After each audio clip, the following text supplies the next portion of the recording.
जय Maharashtra. Hello. जय महाराष्ट्र. जय महाराष्ट्र ताई, नमस्कार. नमस्कार. काय वाटतंय, काय तुम्हाला आम्ही काय धमकी काय दिली हो?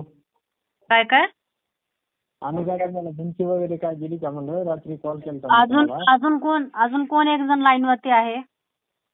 लाईट वगैरे नाही तुम्ही?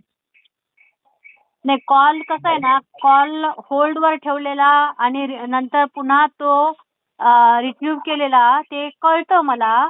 एवढी शिकलेली तर आहे मी, तुमच्यासारखी अडाणी नाहीये.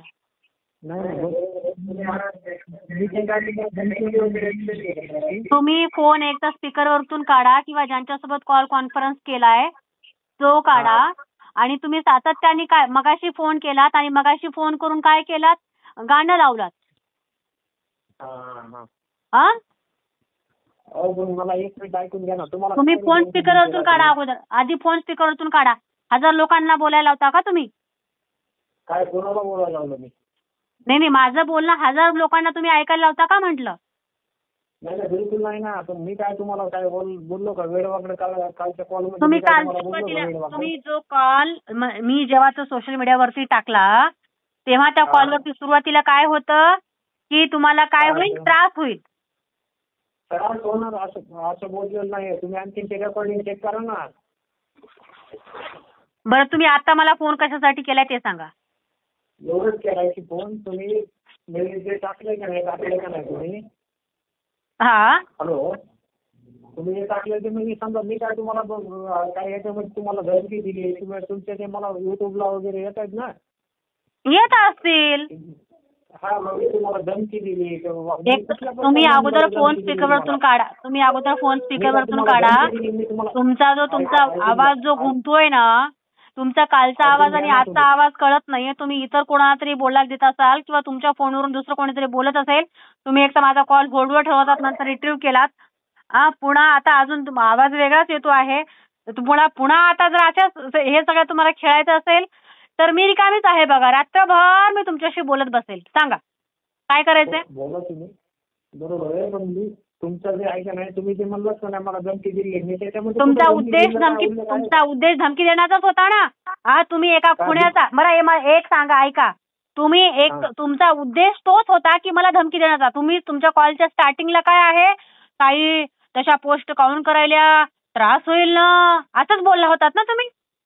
त्रास होईल नाही असं म्हणलेलं मी. काय म्हणतो, समाजामध्ये दुफळी निर्माण होती. समाजात दुफळी निर्माण. भाऊ मला एक सांगा, ऐका. तुम्ही काल मला काय म्हटलात, तुम्ही भाजपचे तालुका सरचिटणीस आहात असं म्हटलात, बरोबर आहे?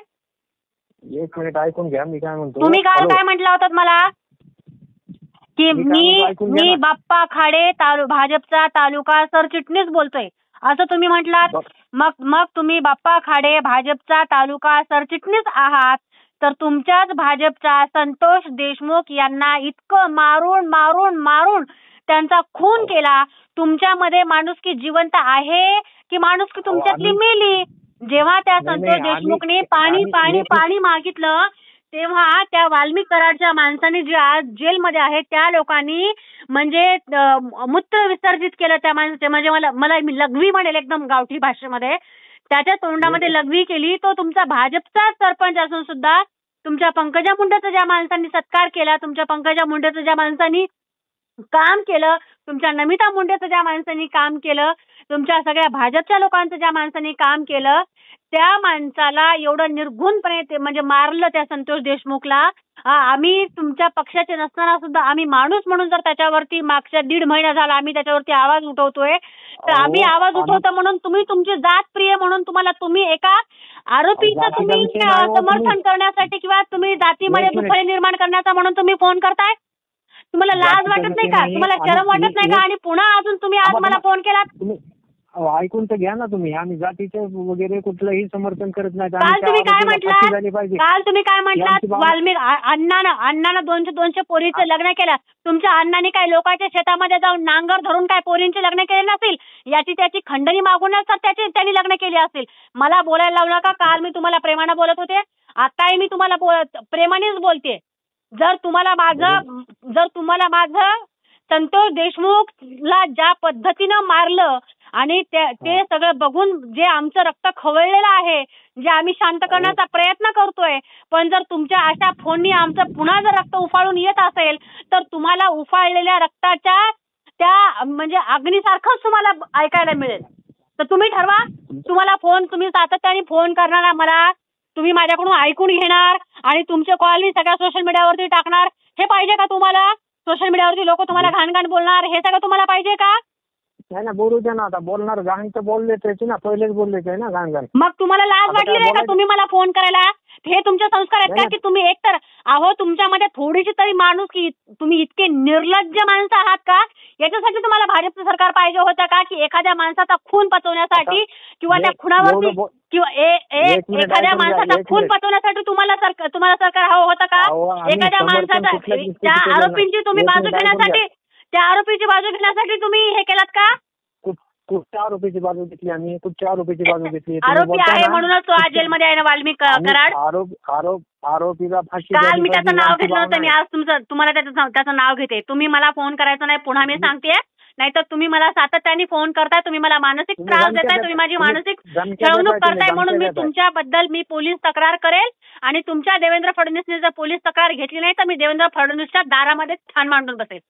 आणि हे सुद्धा मी कॉल रेकॉर्डिंग तुमचा अख्ख्या सोशल मीडियावरती टाकते की तुम्ही कशा पद्धतीनं सातत्याने फोन करताय आणि मगाशी फोन केलात आणि गाण लावताय. काय गाण लावला की ना सांगताच आज हे कळे मला, कसा जीव माझा तुझ्यामध्ये गुंतला, हे गाणं तुम्ही मगाशी लावला होतात. मी तुमचा फोन कट केला मगाशी. तुम्ही असं नका ना, समजा तुम्ही काय आम्ही काय कसं नका म्हणजे काय कोणाच्या बापाचा महाराष्ट्र आहे का हा की कोणी पण उठायचं, एखाद्या माणसाचा जीव घ्यायचा आणि वरतून तुम्ही एखाद्या आरोपीचं तुम्ही समर्थन करायचं? तुमच्या बापाचं पण काही ठेवी ठेवली का अशी? तुम्ही असं बोलू नका. आम्ही काय आरोप कसं बोलू नका, कसं बोलू नका सांग ना, कसं बोलू नका. तुम्हाला थोडीशी लाज वाटली? अहो तो संतोष देशमुख तुमचाच माणूस होता, तो तुमच्याच पक्षाचा होता. तुम्हाला लाज वाटली नाही का? काल तुम्ही सुरेश धसला आम्ही निवडून दिले म्हणून तुम्ही तोंड वर करून म्हणत होतात. काय बोलता तुम्ही? काय बोलता? मला इथून पुढे फोन करत असताना विचार करून फोन करायचा, नाही तर असेच तुमचे भाडे काढले जातील. असेच तुमच्या धनंजय मुंडेचे, तुमच्या देवेंद्र फडणवीसचे असेच भाडे काढले जातील. मला विचार करून फोन करायचा. विचार करून मग तुम्ही काय पण पोस्ट करणार? करणार. मला व्यक्ती स्वातंत्र्य दिलेलं आहे. डॉक्टर बाबासाहेब आंबेडकरांच्या संविधानाने चालणारा हा देश आहे. हा महाराष्ट्र डॉक्टर बाबासाहेब आंबेडकरांच्या संविधानाने हे केलेलं आहे. तुम्हाला तुमच्या तुमच्या बापाने तुम्हाला अधिकार दिलेला की कोणाचा तरी खून करायचा आणि त्याचं तुम्ही असं त्याचं समर्थन करायचं त्या आरोपीचं समर्थन करत नाही.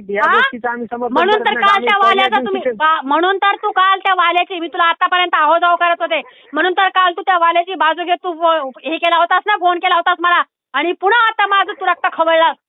त्या संतोष देशमुखला ज्या पद्धतीनं मारलं, जे आमचं सगळ्यांचं रक्त जे थंड होतंय ते तुम्ही लोक असं आम्हाला फोन करून तुम्ही आमचं रक्त गरम करताय.